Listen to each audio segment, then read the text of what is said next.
Hello friends, आप सभी का वेलकम है हमारे यूट्यूब चैनल में।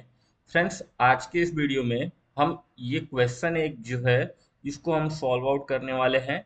ये बहुत से गवर्नमेंट एग्जाम्स में आपको देखने को मिला होगा और ये जो क्वेश्चन है ये नंबर सिस्टम का है गाइस।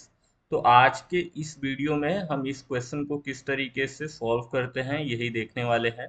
और ये क्वेश्चन आपके बहुत से गवर्नमेंट एग्जाम्स में पूछा होगा, जैसे कि SSC GD, SSC CGL CHSL तक में भी पूछा है, लेकिन थोड़ा हाई लेवल कर दिया जाता है ये क्वेश्चन को।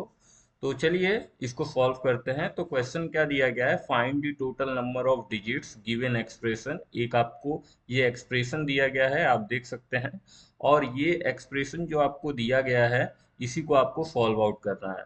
तो चलिए सॉल्व करते हैं। तो हम यहाँ से सॉल्यूशन इसका स्टार्ट करते हैं। तो देखिए ये केस में आपको क्या करना होता है, सबसे फर्स्ट ये आपको जो दिया गया है ये आपका बेस होता है, और ये जो आपको दिया गया है 8 का जो पावर है 232, तो ये आपका पावर होता है।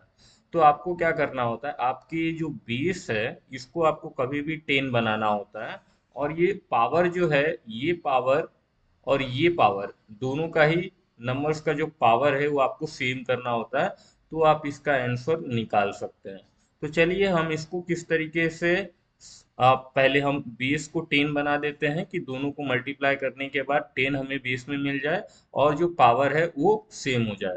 तो इसके लिए हमें गाइस क्या करना होगा, हमें सबसे फर्स्ट ये जो 8 है इसको मैं कुछ इस तरीके से लिख सकता हूँ कि आपका जो 8 है वो 2 का पावर 3 हो जाए, मीन्स 8 हो गया। और इसके ऊपर 8 के ऊपर कितना पावर है 232, तो मैं ये एज इट इज लिख दिया। नेक्स्ट मल्टीप्लिकेशन है, तो मल्टीप्लिकेशन, और मैं 25 को कुछ इस तरीके से लिख सकता हूँ कि 5 का पावर 2, मीन्स मेरा ये 25 हो जाएगा। और इसके ऊपर मेरा जो पावर है 348 का वो एज इट इज मैंने लिख दिया। तो अभी आप देखिए, अगर मैं 2 × 5 करता हूँ तो मुझे बेस में कितना मिल जाता है, 10 मिल जाता है। अभी मुझे केवल पावर सेम करना है, तो चलिए देखते हैं क्या पावर इसका सेम होता है क्या। तो अगर मैं 3 से मल्टीप्लाई करूं ये नंबर के साथ में, क्योंकि मेरा यहाँ पे 3 है तो इसके अंदर मल्टीप्लिकेशन हो सकता है, तो यहाँ पे मुझे मिल गया है 2, और 3 × 2 = 6,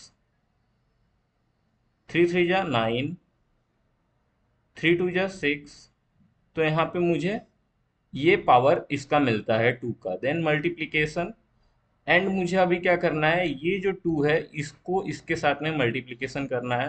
तो चलिए करके देखते हैं। तो गाइस अगर हम इसका करते हैं तो पीछे से आपको करना है। तो क्या 2 × 8 = 16 होता है, पहले मैं यहाँ पे 5 लिख लेता हूँ। 2 × 8 = 16 का ये 6 हो गया, कैरी आपका 1 हो गया।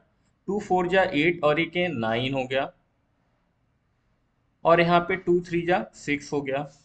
तो आप यहाँ पे देख सकते हैं इसका भी जो पावर है वो सेम हो गया है, और हमारा 20 के अंदर 2 × 5 आ गया है।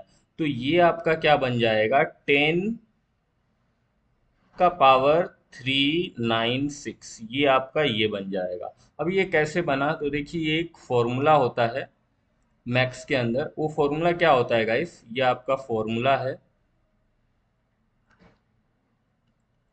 और ये फॉर्मूला क्या है गाइस कि ए का पावर जो m होता है इनटू बी का पावर जो m होता है, ये is equals to a into B का पावर m हो जाएगा। ये एक मैथमेटिक्स के अंदर फॉर्मूला है। तो इस रूल के हिसाब से हम क्या कर रहे हैं, इसको ले रहे हैं। तो देखिए हमारा जो पावर है वो सेम है, तो जो बेस है उसको हमने यहाँ पे मल्टीप्लाई किया है, तो उसको हमने यहाँ पे मल्टीप्लाई कर दिया और वो सेम पावर वन टाइम यहाँ पे ले लिए। तो हमारा बेस जो है वो 10 है, और ये हमारा जो पावर है वो 696 यहाँ पे हमें मिल गया है।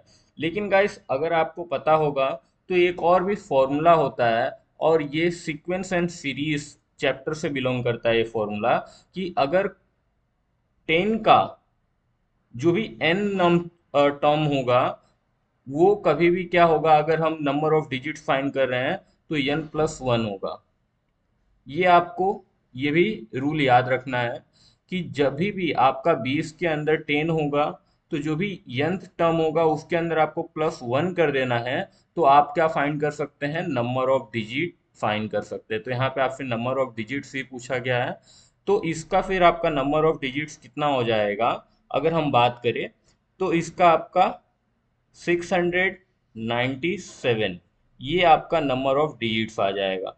क्योंकि आप यहाँ पे देखिए कि यहाँ पे बेस में आपका 10 है, तो ये 10 सेटिस्फाई कर गया इससे। देन आपका जो n है वो कितना है, तो आपका यहाँ पे n 696 है। इसमें हमने क्या किया, n के साथ में +1 कर दिया, तो ये हमारा नंबर ऑफ डिजिट्स आ गया।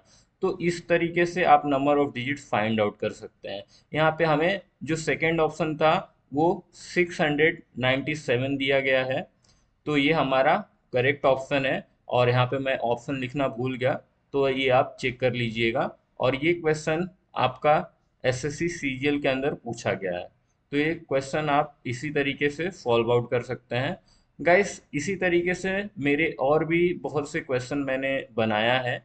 थोड़ा इसमें वक्त लगता है आप लोगों को एक्सप्लेन करने के लिए, लेकिन जब आप लोग समझ जाते हैं तो विथ इन 1 मिनट के अंदर ऐसे क्वेश्चंस को आप सॉल्व आउट कर सकते हैं।